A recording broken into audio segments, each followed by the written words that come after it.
Hello, class. Today we're going to continue going through the 7 health skills.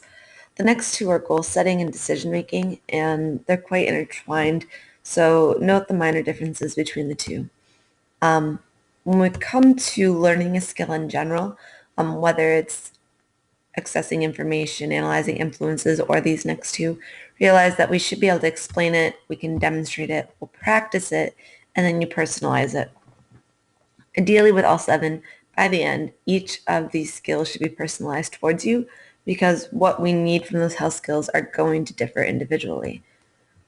The first one when it comes to goal setting is a SMART goal. I mentioned this yesterday in the end of class.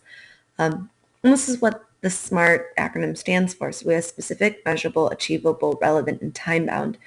When we look at setting any particular goal, one of the reasons we find out goals fail is we're too broad and we lack definition.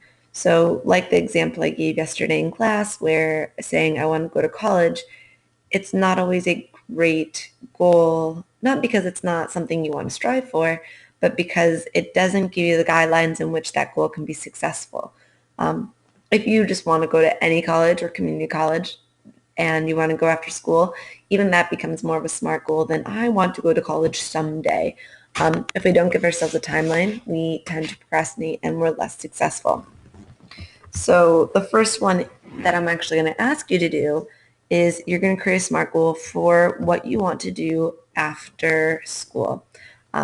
As you watch these YouTube videos, be prepared to take notes and to also do assignments within the video and submit them to me when I return tomorrow. So the first SMART goal you're creating, like I stated, is a goal for your future plans post high school. And we're talking about that first year after high school, not in the future, I want to be this, this, and that, because those change on a regular basis. When it comes to creating that SMART goal, we're looking at you want it to be clear and realistic. That goes into the acronym.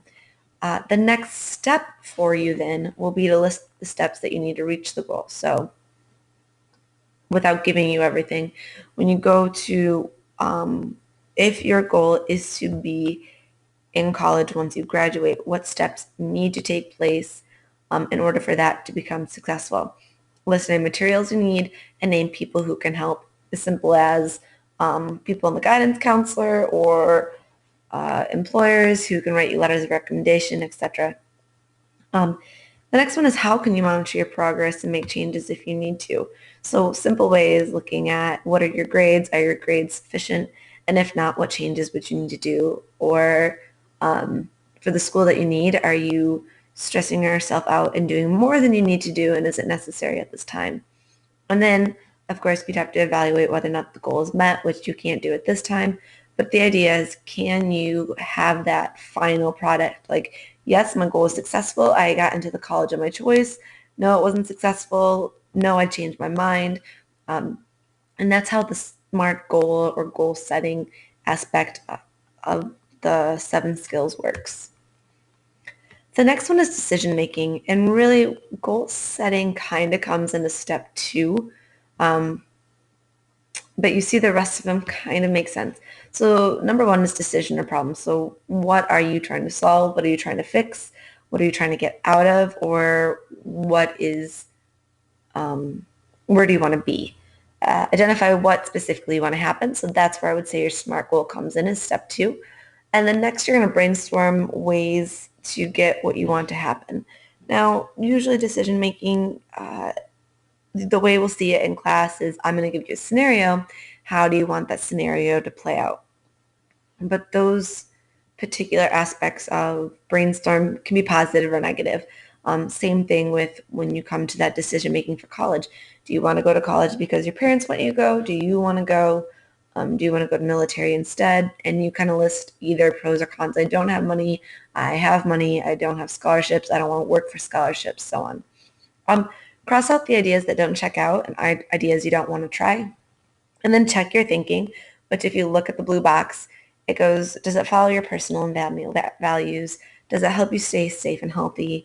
Does it follow family, school, and community rules and laws? Does it show respect for yourself? and does it seem realistic, and could the idea work? Again, like I said, a lot of these are very similar to what we see in that SMART goal with achievable, realistic, and time-bound. But now you're breaking it down further, saying the goal that you set or the problem you want to solve, is it against the law? Is it healthy? Is it safe for you? When we look at goal setting my way, again, to reiterate, we set that clear goal and then we create the tasks that we want to happen. We measure progress and we evaluate. So every step of the way, we should always be evaluating whether or not our goal is successful, or maybe we've changed and that's not the goal we want. So first you're going to do this with college. And the next thing I want you to do is create a goal for the following situation. You are going to a party with your best friend, and next thing you know, your friend has been drinking too much and wants to leave, and they were the driver. What would be your goal, your SMART goal, and then show me your steps for your decision-making process. After that, I want you to create one more scenario, and this time, or not scenario, but this time I want you to create a SMART goal based on a health-related goal that you want for yourself. So go back to the list that was on the board, whether it's maintaining a healthy weight, managing stress, avoiding violence, avoiding drug use, or making healthy nutrition decisions. I want you to create a SMART goal and a decision-making plan using this current PowerPoint and have that ready to present tomorrow. So you have 3 different activities to do with this PowerPoint. If you have any questions at any time, you can always email me. I will be available, and good luck.